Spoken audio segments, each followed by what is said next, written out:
Hello everyone, Deviacon here, and I have here for you today my custom Age of Extinction Deluxe class High Octane Bumblebee. I do kind of tend to call him Evasion Bumblebee sometimes. I catch myself doing that because it's, well, his evasion mode.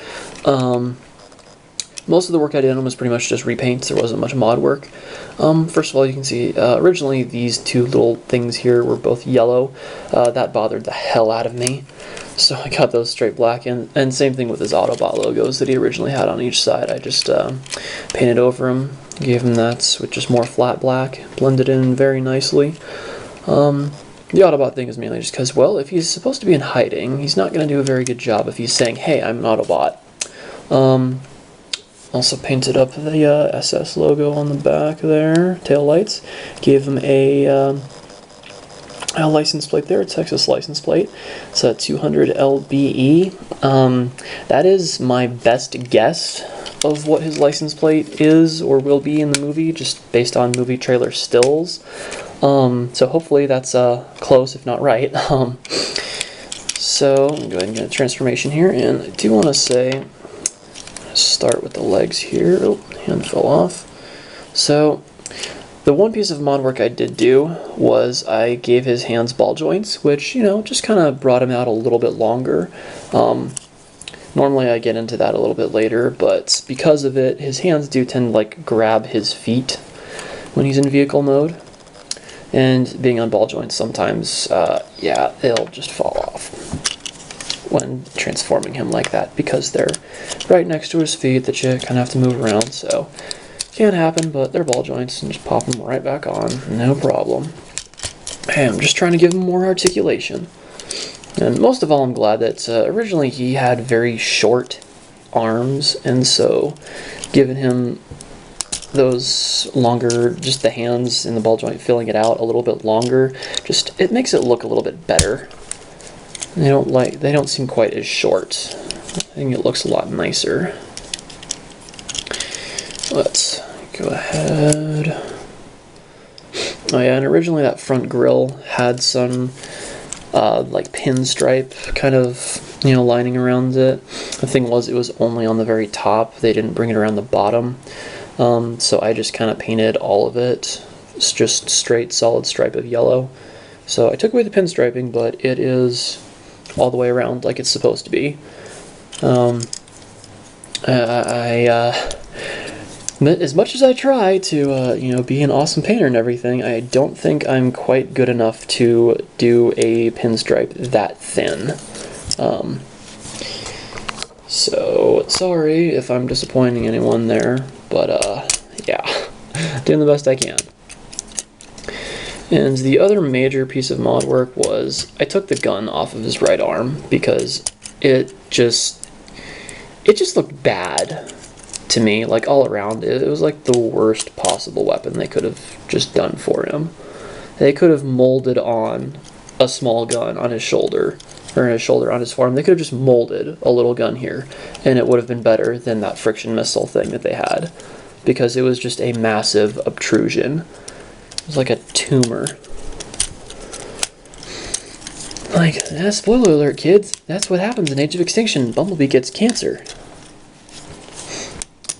Okay, so yeah, getting this front hood. I actually do love how the front hood like splits and comes down like that. Design-wise, getting it in that tab is actually really a pain in the ass sometimes. Come on, come on. There we go. Half the time I feel like I'm going to break something when I get it in there. There we go. Just pops in real nice like. Get his arms together how they should be. Yeah. Man, those ratchet joints on him are really stiff. Yes, they are.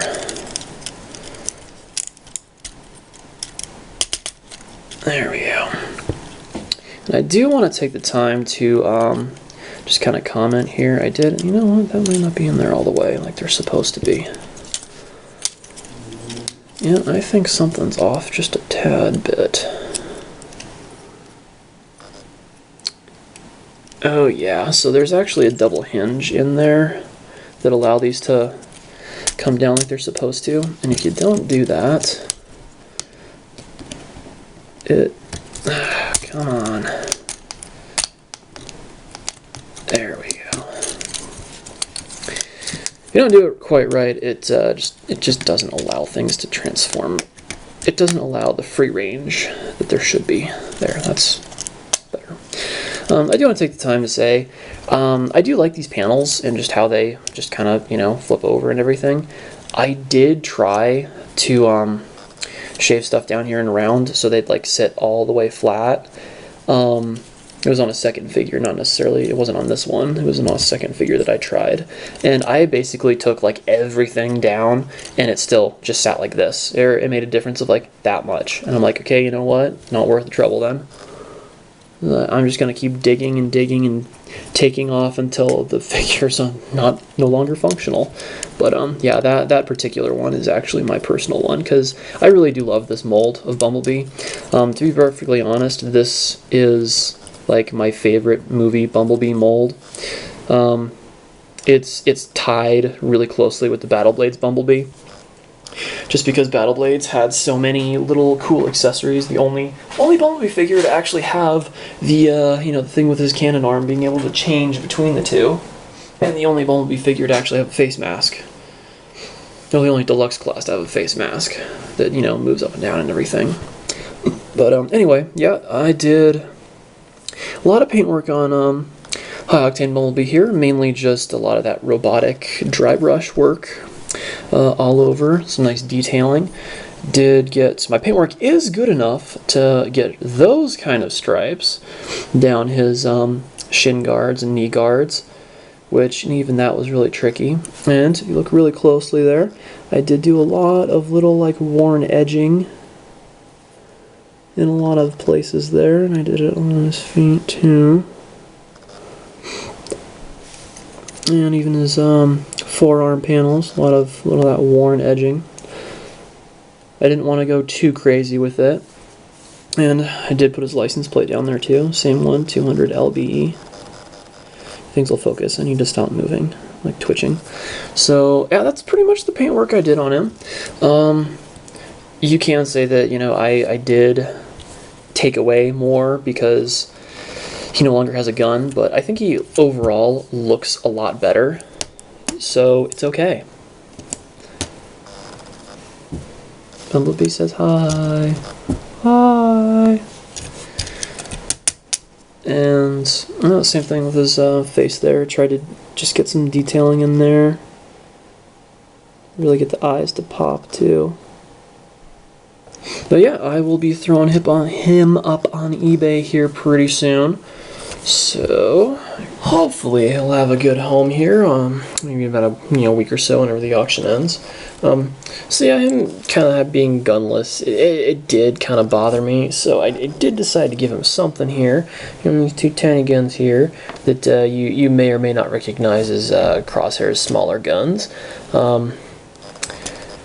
Mainly because I'm working on getting the two proper guns for Crosshairs. So he doesn't need the two smaller ones.